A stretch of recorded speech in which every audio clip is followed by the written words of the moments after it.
እንዴ ቆይ ስሙኝ በእናታችሁ አንዴ ብቻ ቪዲዮን ከመጀመራችሁ በፊት ይሄን ቪዲዮ ለመስራት ማርያምን 10 ሰዓት ወስዶብኛል እና ይሄን ያህል ለፍቼ ምንም ካላገኘው ይደብራል።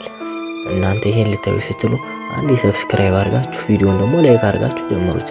እናንተ ምንም አትሆኑም፣ እኔ ግን የልፋቴን ዋጋ አገኛለሁ። በቃ እሺ አሁን አላርጋችሁ ወደ ዛሬው ፊልማችን እንሄድ። ታሪካችን የሚጀምረው በሲሲቲቪ ቁጥጥር ማዕከል ውስጥ ነው። ሁለት ሴት ሰራተኞች አዲስ ስለተቀጠረው ጃንግቡ እያወሩ ነው። ምክንያቱም በቤት ውስጥም ሆነ በስራ ቦታ ሁልጊዜ ጥቁር መነጽር ያደርጋል።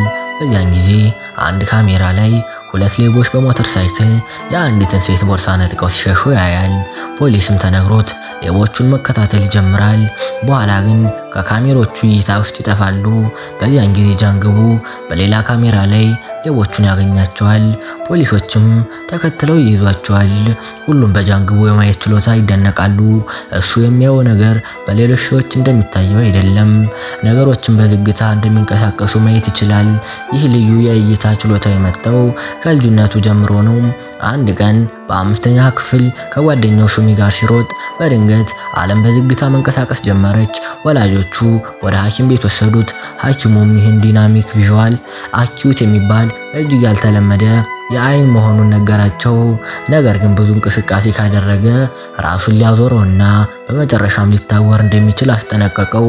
ስለዚህ ሁልጊዜ ጥቁር መነጽር እንዲያደርግ አዘዘው። የልጁን ሁኔታ ካወቀ በኋላ አባቱ ለሕክምናው ገንዘብ ለማግኘት ወደ ውጭ ሀገር ሄደ።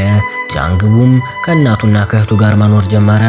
ነገር ግን በትምህርት ቤት ሌሎች ልጆች በጥቁር መነጽሩ ምክንያት ያሾሹበት ነበር።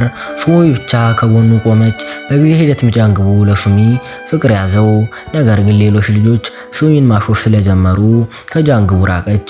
ይህም ጃንግቡን በጣም አሳዘነው። ራሱን ለማሳወር በቅርብ ርቀት ሌት ተቀን የቴሌቪዥን ማየት ጀምራል። ግን አይኖቹ አልተበላሹም። በተቃራኒው የሚመለከታቸውን ድራማዎች በጣም ወደዳቸው። ከዚያም ከቤት መውጣት አቆመ። 10 ዓመታት እንዲሁ አለፉ። ከዚያ አባቱ በስራ ላይ በደረሰበት አደጋ መሞቱን የሚነግር አሳዛኝ ዜና ደረሰው። ቤተሰቡን በጣም አዘነ። በመጨረሻ ሐኪሙ እንደገና ወደ ውጭ እንዲወጣና ስራ እንዲፈልግ ቤተሰቡ እንዲረዳ መከረው። ጃንግቡም ይህን ምክር ተከትሎ በሲሲቲቪ ቁጥጥር ማዕከል ስራ ጀመረ። ጃንግቡ በሲሲቲቪ ማዕከል መስራት በጣም ይወድ ነበር። ምክንያቱም ካሜራዎቹን ማየት በልጅነቱ የተመለከታቸውን ድራማዎች ያስታውሱት ነበር። ልጅነቱ ግን እዚህ የሚያያቸው ሰዎች ትወና እያደረጉ ሳይሆን እውነተኛ ህይወት እየኖሩ መሆኑ ነው። ከስራ ባልደረባው ቦንግሱ ጋር ተቀምጦ ይሰራ ነበር። ጃንግቡ ግን ብዙ አያወራም። አንድ ቀን ቦንግ ፍቅረኛ እንዳለው ጠይቀው ጃንግቡ ሱሚን አስታወሰ። በሚቀጥለው ቀን ሱሚን ለማየት ወደ ቤቷ ሄደ። እሷ ግን በገንዘብ ችግር ውስጥ ነበረች። የብድር ሰብሳቢዎችም ገንዘቧን እንድትከፍል እያስፈራሯት ነበር። ጃንግቡ ከሩቅ ተመለከታት እንጂ በቀጥታ ሊያናግራት አልቻለም።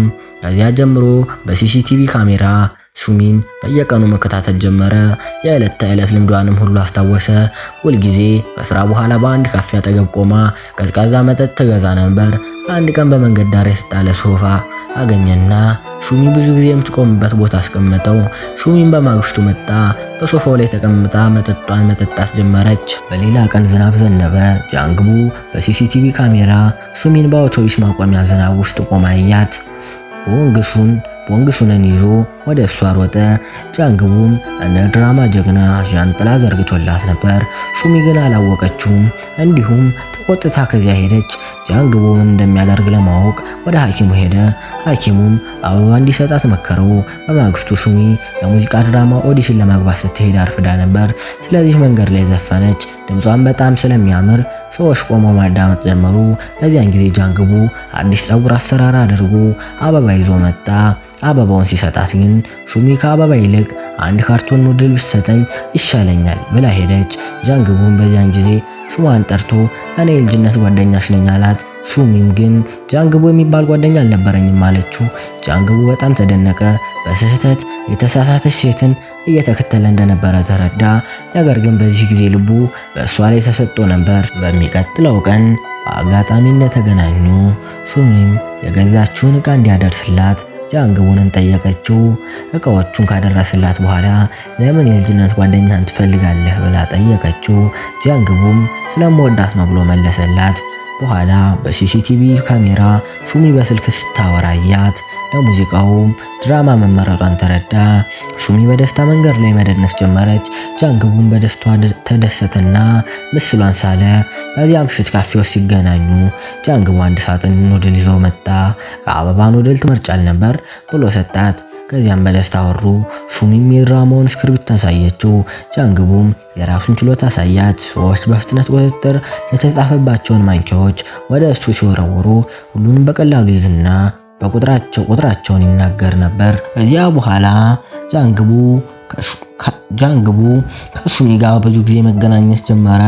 አንድ ቀን አብረው ሲሄዱ ሱሚ የካፌውን ባለቤት እንደምትወደው ነገረችው። ጃንግቡም በጣም ቀና። እሷን ለማስደሰት በመኪና ወደ ባህር ዳርቻ ሊወስድ አስፈለገ። እሱ ግን መኪና የለውም። በስራ ቦታ ሰዎችን መኪና እንዲያበድሩት ጠየቀ፣ ግን ማንም አልነበረውም።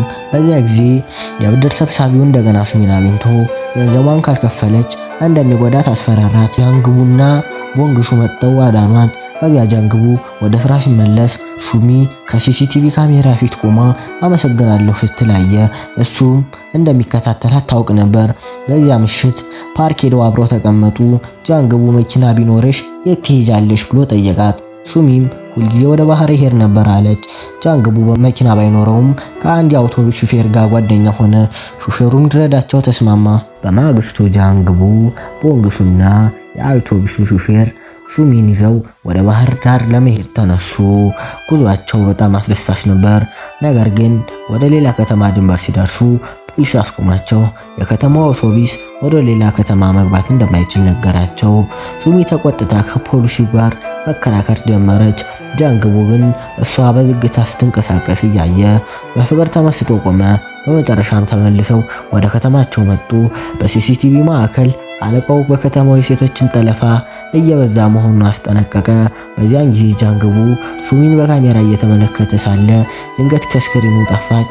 ጃንግቡ ተደናግጦ ወደ ቦታው ሮጠ። እዚያ የሱሚ ሻርፕ ብቻ አገኘ። ትንሽ ቆይቶ ግን ሱሚ ይህንን ሁሉ ሆን ብላ እንዳደረገችው ተረዳ። ምክንያቱም እሱ እንደሚወዳትና እንደሚመጣ ለማወቅ ፈልጋ ነበር። ትወደኛለህ ብላ ጠየቀችው። ጃንግቡም አዎ ብሎ መለሰ። ሱሚን መነጽሩን አውልቃ ሳመችው። ከዚያ በኋላ ጃንግቡ ሱሚን ወደ ቤቷ ሸኛት። ቤት ሲገቡ ግን የብድር ሰብሳቢዎቹ እዚያ ተቀምጠው ነበር። ቤቱንም አበላሽተው ሱሚን ገንዘቧ እንድትከፍል እያስፈራሯት ነበር። ጃንግቡ ሊጠብቃት ሲሞክር በጭንቀት ምክንያት እይታው ደበዘዘና መሬት ላይ ወደቀ። በኋላ ሁለቱ ቤቱን ሲያጸዱ ጃንግቡ በልጅነቱ ለሱሚ የሳላቸውን የድሮ ስዕሎች አገኘ። በዚህ ጊዜ ሱሚ እውነቱን ነገረችው።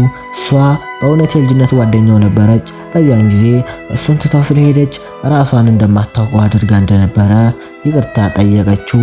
በማግስቱ ጃንግቡ ወደ ሐኪሙ ሄደ። ሐኪሙም የአይኑ ሁኔታ እየባሰ እንደሆነና በማንኛውም ጊዜ ሊታወር እንደሚችል ነገረው። ከዚያ ጀምሮ የሚሄድበትን መንገድ በእርምጃ መቁጠር ጀመረ። ሙሉ በሙሉ ቢታወርም ብቻውን ለመጓዝ እንዲችል ነበር። በሌላ በኩል ሱሚ ዕዳዋን ለመክፈል ቤቷ ሸጠች። ነገር ግን የምትኖርበት አልነበራትም።